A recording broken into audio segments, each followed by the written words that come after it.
Welcome to today's MediaWorks Masterclass. For those that are the keen eyes amongst you, you'll notice the angles and the way that we're doing this is slightly different today. Unfortunately, we've had a bit of a technical issue, so sorry for the delayed start, but we are all here now, and we'll start with some intros. So, my name's David Norris. I'm the Chief Operating Officer here at MediaWorks, and as usual, I'll be hosting today's MediaWorks Masterclass. James, would you like to introduce yourself? Yeah, hi guys, I'm James. I'm paid media director here at MediaWorks, and I'll be sort of leading the way through some of these Black Friday and peak sort of planning strategies that we're going to discuss today. And Carl? Yep. Hi guys, my name's Carl. I'm the paid media manager here, and I head up the team of the paid search and shopping and display specialists here at MediaWorks. Fantastic. So we've got a session which will be very much in people's minds, I think. We all know we're in sort of the start of October. We're heading into November, which is ultimately peak season. And we've got some real trends that we're going to share as we go through the session today. So what I'd like to start is obviously we're going to cover all things AI in Black Friday. And the session's titled Smarter Strategies for Peak Retail Performance. I think it's fair to say everybody out there is looking for how do you get those marginal gains in this space in what is such a absolutely crucial season for most retailers and increasingly non-retailers alike. So without further ado, the other thing I'd like to just flag is, as always, we do like to offer something bespoke for all of the listeners, everybody who's watching live, but also everybody who's listening on catch up. So what we will be offering is a free 30-minute AI and paid performance consultation. How we structure those for reference is we really look at what are the trends in your sector, what are we seeing amongst your competitors, and ultimately what are we seeing within your accounts that are ultimately going to drive that additional performance that, as I say, everybody's looking for. To register, do click on the link that's being shared in the chat right now. But also, if you are listening on catch up, you'll also receive emails or just email into us at MediaWorks via all the information that we've shared to date. We're more than happy to put James and Carl's team to action and make sure you get that bespoke, tailored experience and insights that are obviously linked to your performance. So I guess first thing to talk about is how are consumers behaving over this peak period? Yeah, I think I'd start here. Like Black Friday isn't going away. I think that's the key thing. Last year was one of the highest spending Black Fridays, I think, since the pandemic period, which obviously broke all the records back then. And you can see both in terms of like spend per person and sort of the amount actually spent on Black Friday has drastically increased. Like it's no sort of coincidence that this is like the key time for everybody in retail, and all of the trends are pointing towards this year being another big year. And so I think what we can take from last year is the spend is increasing, and we think it's gonna do the same again this year. So we all need to be keeping it front of mind in our planning and on our process. And then I guess for me, James, I know when we were putting the statistics together on this, um, it's really interesting to see this, isn't it? Because this is a bit of a trend analysis around Black Friday within the UK specific. Obviously, we know we've got clients that operate European wide and globally, but just to highlight sort of what we're seeing within the UK, I think it's fair to say what we're seeing is that peak isn't so high, but what it is for a longer period of time. Yeah, yeah. I think you can see the graph there just demonstrates that while the top line spike is sort of progressively getting lower year on year, like it is extending, it's getting wider. And I think there's also an element of like this is looking at Black Friday related searches, but people are shopping gifted, shopping other things throughout this peak period earlier and earlier. And I think that means that we've got more time to impact people, but we also need to make sure that we are making the right decisions and really affecting that impact in an effective way that's going to drive sort of that business value, because the demand is still there. Yeah, and I think that is something we are obviously going to talk about, and this trend sort of also highlights it is that whole point of it starts so much earlier now. You know, if you go back 5 years, it was very peaky around a couple of days or 3 or 4 days, if you like. I remember obviously when I joined MediaWorks over 5 years ago, it was so intense over sort of Thursday, Friday, Saturday, sort of tailing off into Cyber Monday and then dropping off massively. I think what we're now seeing is it is a very gradual sort of build up, but it just there's a lot of activity in the week, in particular leading up to Black Friday. Yeah, I think around that like week before as well, you've got a lot of uncertainty. Even though customers are very like promotionally savvy now, there's a lot of uncertainty as to when Black Friday actually is.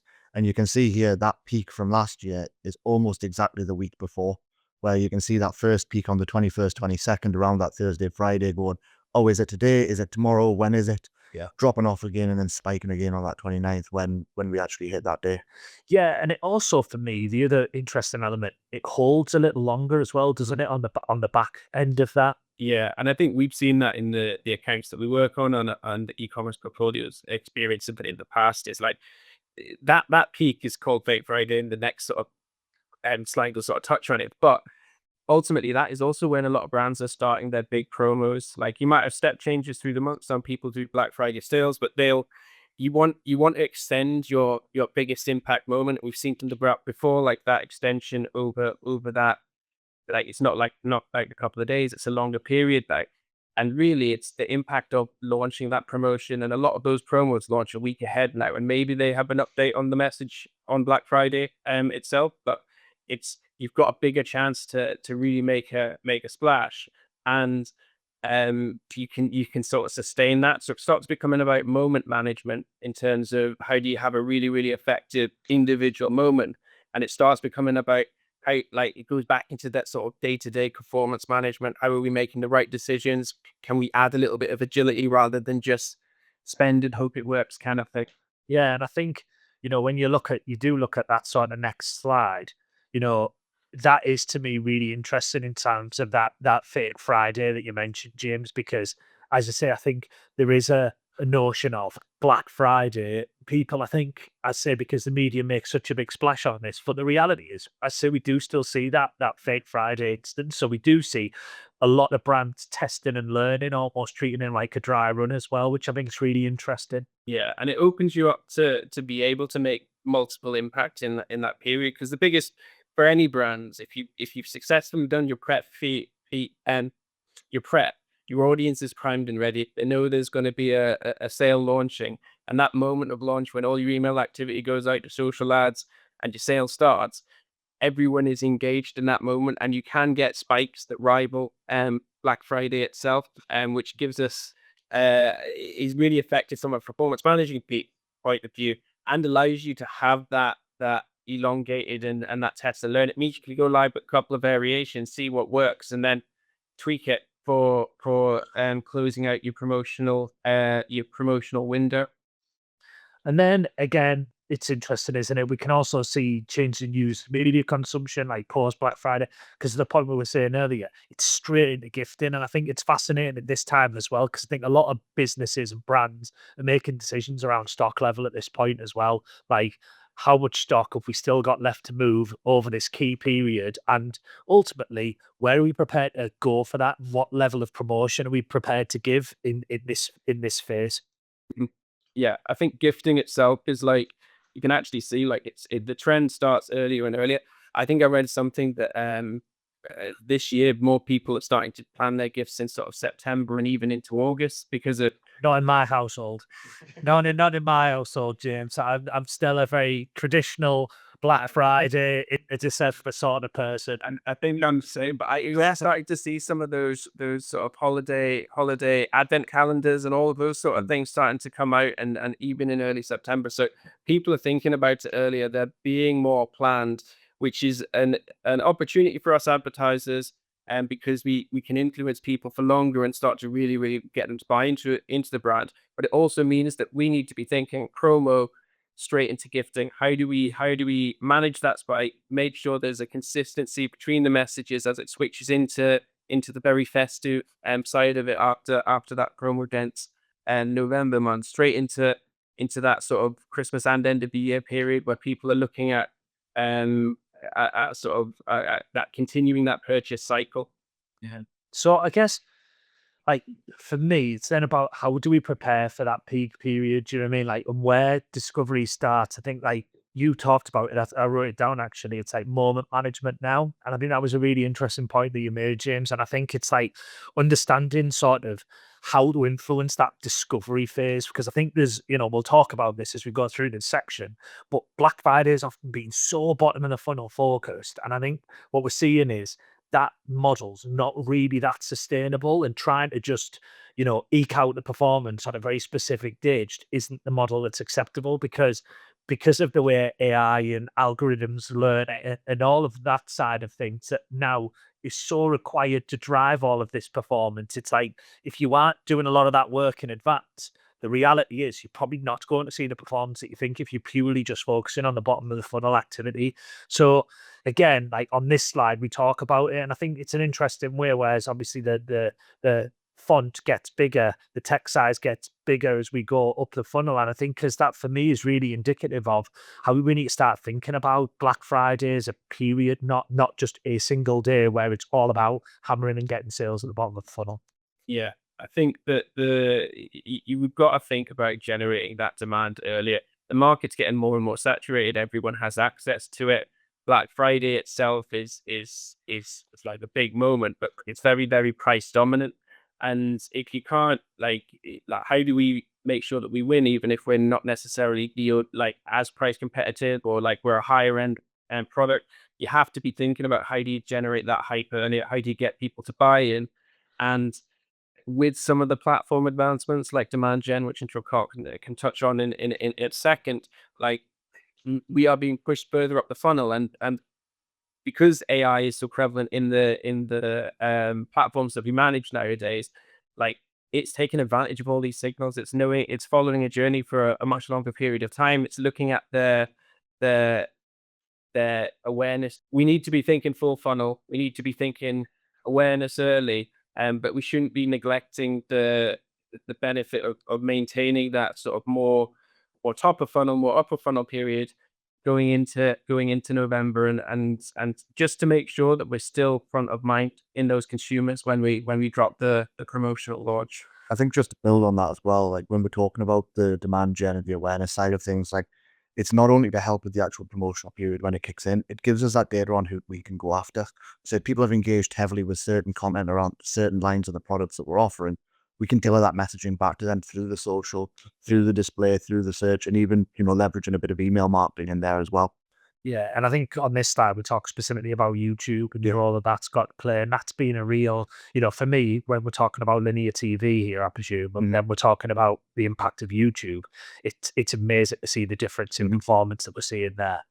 Yeah, I mean, it's something that Google have been really developing and pushing like this last 12 months is their sort of YouTube offering almost. Yeah, I think for me, they never really, if I was speaking brutally about it, I think that they bought, I went to an event a while ago on YouTube and with Google, and they were saying essentially they bought YouTube without really a full business plan about how to commercialize it. And I think what we've seen is a much more greater integration between YouTube and Google in terms of a search functionality, and we're seeing a much more entwined approach, and the way that like demand gen and video discovery has been set up is there to optimize and make use out of YouTube, which has been a massively growing platform in itself, hasn't it, over the last however many years.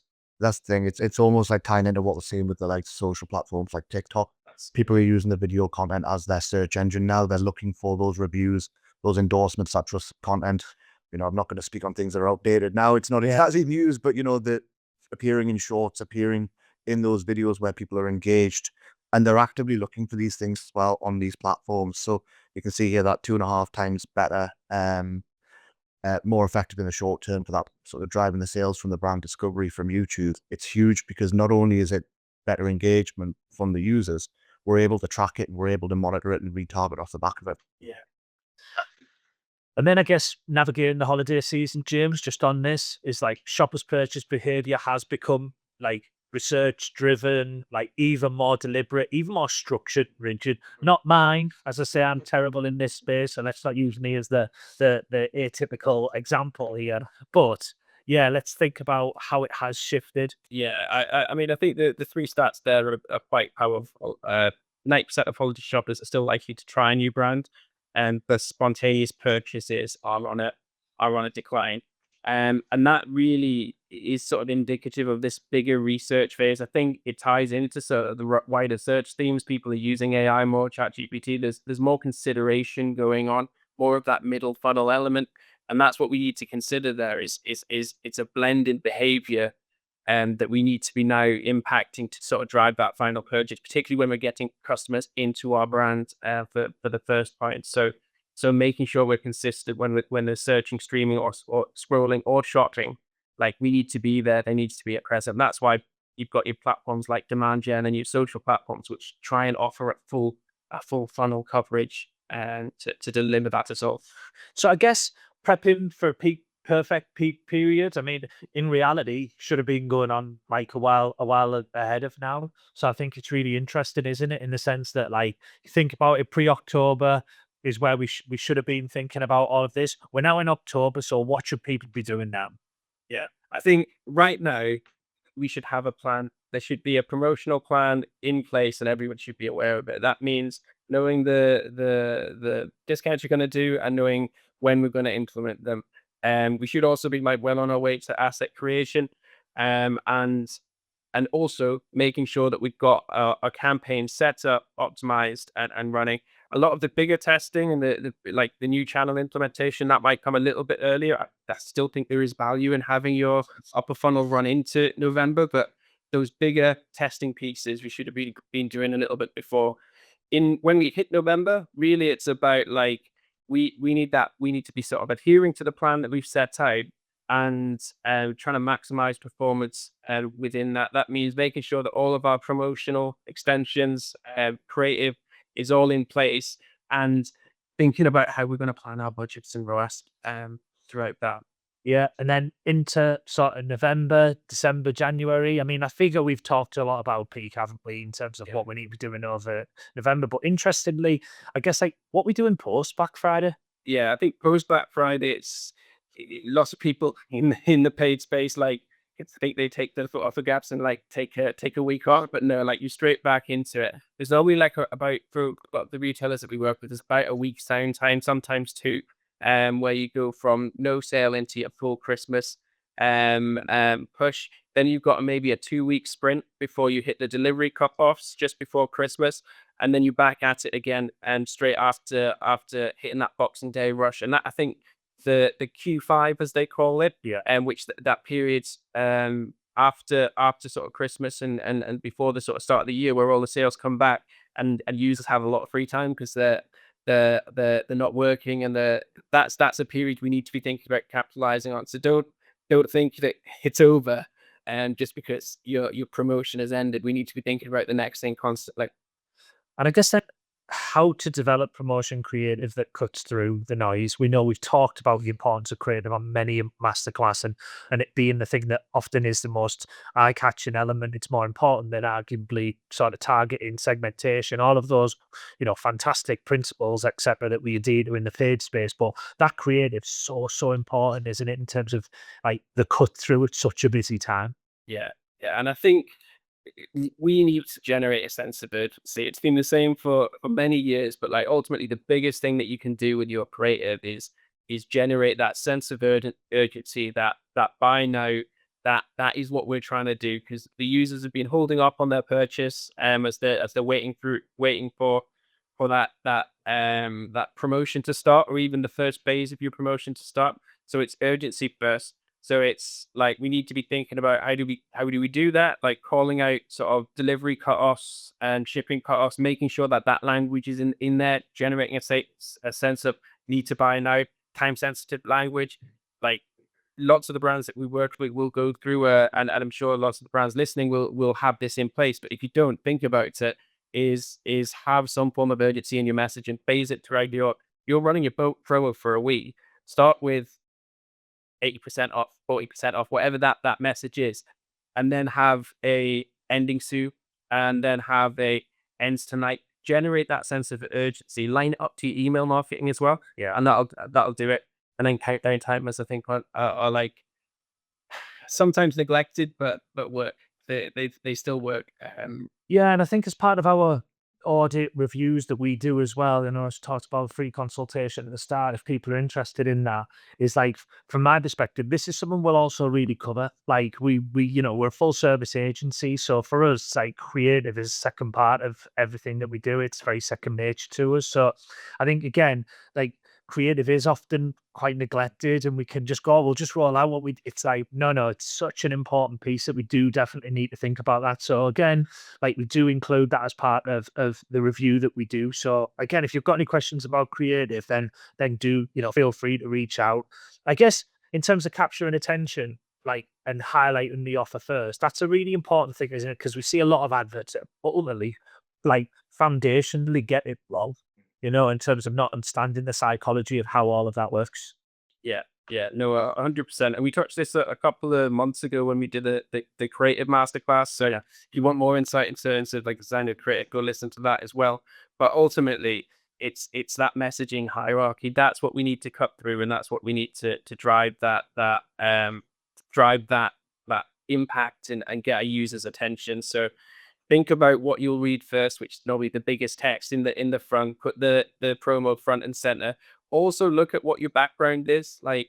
Make it readable, make it legible. Hear that. Yeah. That is honestly one of my biggest pet hates when I see promos that are hard to read, and you just think to yourself, like, come on, we do better than that. Yeah, and you feel free to test it. I mean, obviously you've got brands, there'll be brand guidelines, and you don't want to make too many changes. But some of the most effective campaigns that we've seen in that, we had a client that had a very heavy promo cycle where I think it was about 4 step changes in a 4-week period, and like they had a 2 distinct creative styles, like a red style and a black style that they'd alternate between, and that would give that breakup in that user's mindset. It allows them to realize, oh, this is a new offer, and I should look at what's on offer now. So use the creative in a way that does that, and make it consistent with the website as well. So keep the messaging clear. Don't have one of those situations where you're saying selling in an ad, and then it's nowhere to be found. You can't find it. Yeah, you can't find it on the website, and then it just looks totally disjointed, and you feel like you've been let down in your user experience. I think that is like often an overlooked element. So I guess then, sort of coming into the final stage of the session, the last 5 minutes that we've got, I guess top tips for managing performance in peak. Like if people are looking right now for key takeaways to take from this masterclass into sort of their peak planning period and peak period itself, is like, what are our top tips?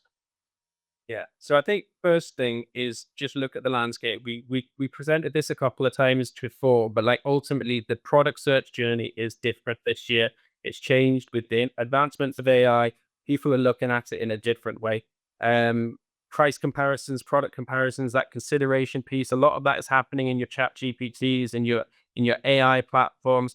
You've still got the discovery based shopping, which happens on your social medias and your YouTubes. And then you've got your core search channels, which are still 80% of the market, but they have lost a little bit of coverage there. So think about how a user is searching, and make sure that we're covering our product throughout that entire journey. Okay, and then leveraging AI to link discovery to purchases. I think it's something we talked, as I say, we couldn't do a masterclass in 2025 without mentioning AI multiple times. But again, it has changed and shifted, hasn't it, in terms of the way user behaviors come in. I mean, we've talked about things like AI overviews, the role of them, AI mode starting to be seen rollout across Google, the way people are now using ChatGPT as part of that discovery phase, where I think the historical view or the I guess simplistic view is that ChatGPT and sort of some of those AI modes, etc., AI platforms, have taken away search from Google. And what I would say is, I think over a period of time, what we're seeing is they're actually supplementing each other. So what we're seeing is people who find something in ChatGPT almost go and proof it in Google, which is really interesting. So again, I think that whole search behavior has changed. So how do we suggest that people utilize and leverage that AI linking discovery into purchase? Yeah, I think the simplest thing is like make sure, and most people should be using this these days, but like use the smart campaign types. they have the access to the biggest range of signals. And if we're using that discovery piece earlier, you'll be able to take advantage of that data, and they'll be able to react fast enough to make those changes that are much more difficult in a real time. That's your advantage plus your PMax, your AI Max these days, on Google, which is the new one.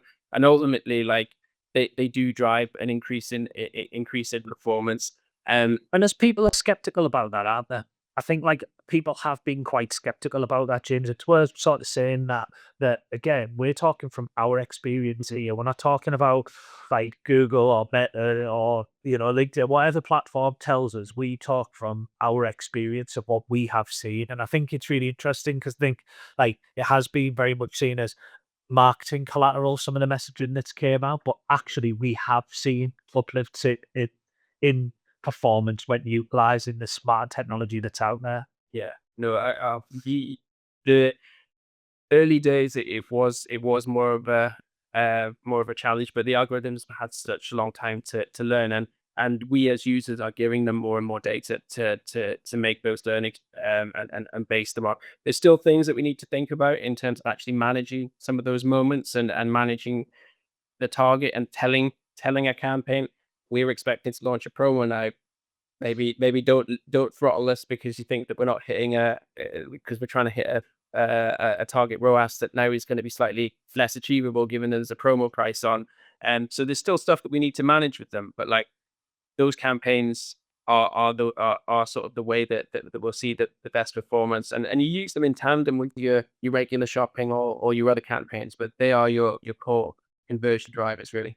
They're not replacements, they're just like complementing the existing activity. Yeah, and setting those guardrails and making sure you've got the structure to accommodate the learnings, I think, has been the big takeaway for me. It's about ensuring that we've got a really clear strategy. I guess in the last couple of slides, agility and bidding strategy. Yes, with this, as James mentioned there, because we're going to see prices inevitably come down a lot of products with that promotion, like we need to be quite flexible on how we're going to optimize these in such a competitive time period, whether it's reducing our targets, increasing our budgets, whatever it is, like just allowing us to actually capture what is out there and going after it relatively hard.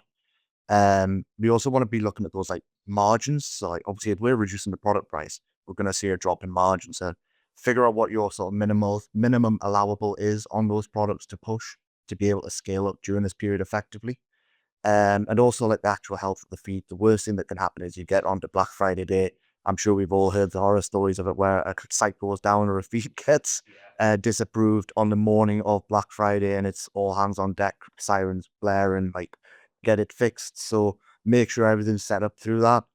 And make sure that you've got all of those attributes in place that you need to be, whether it be optimizing short titles, descriptions, product types, just make sure it's in the best condition if it can be. Yeah. I think for me, it's about being set up for success. Yeah. Because I think the biggest problem you get into is if you're not, and then especially with the way that smart bidding and AI is the learnings that do take place, if you then throw the platform, like in terms of its learnings, it can absolutely scupper like any performance that you've seen. Like you do not want to be making seismic shifts that your structure, your setup can accommodate because the impact's like almost irreparable at that point. The damage is done and you're going to spend a lot of time sort of coming out of that period. Again, I think we've touched on this in terms of getting the most out of your shopping feed. So, a couple of loose points on that, Carl. Yeah, as I say, just make sure your product types are as in-depth as they can be. People tend to shift away from just looking for generic products at this time because they know it's for somebody. So they're wanting that size, they want that color, they want that shape, whatever it may be. And also your custom labels, make sure you've got performance in there. If you see them trending products, make sure they're getting that visibility rather than being, either dominated by the higher selling products or actually then taking the budget away from what's doing well. Separate them out and push them independently. And I still think this is one of the biggest areas that we see in terms of like struggles for a lot of organizations that we audit, etc. Like feed optimization is so important in terms of the ability to segment utilization of custom labels and how that essentially structures the data that you feed the system with. Yeah. I mean, we recently took on an e-commerce client, and within a week of fixing the feed, we suddenly were hitting all of their targets and getting everything in line. It is one of the most powerful and underappreciated things that we need to make sure is in a good place, good healthy condition to have a very successful campaign. Yeah, and again, quite keen to get in and really have a look at those sort of feeds and make sure we are set up for success.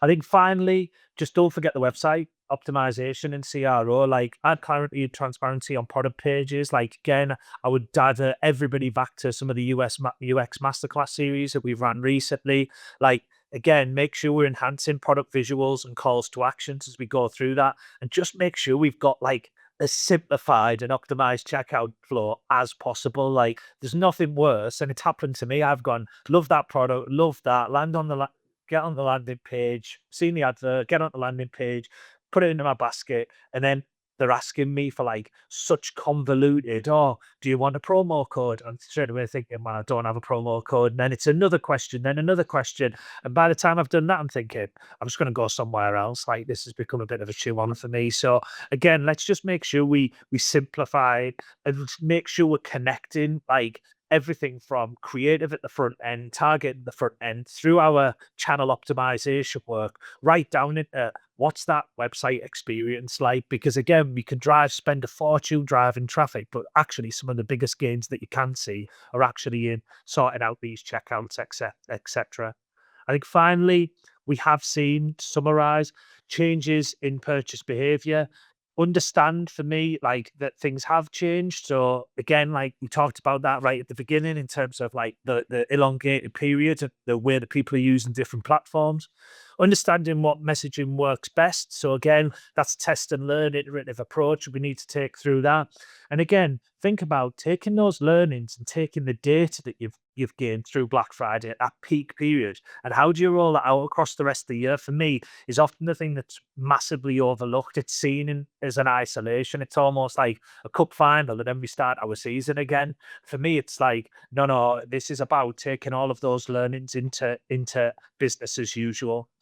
Again, thank you very much for your time today. Appreciate it's been a slightly different one with a slightly different perspective and angles on the speakers, etc. But hopefully you've taken a lot from the session today and are all feeling revved up and excited about the peak that's to come, and not as terrified, which is always the case for most people, marketing managers and performance managers out there. But remember, if you do want to speak to somebody, we're more than happy to put, some of our best people on the calls in terms of sharing those expertise and experience across a number of years and a range of our existing client base, and sharing with you some of the learnings and best practices tailored towards your specific needs. Thank you very much, Carl. Thank you very much, James. And thank you, everybody that's listening. And enjoy the rest of your week. And we look forward to seeing you at the next MediaWorks Masterclass. Thanks very much, everybody.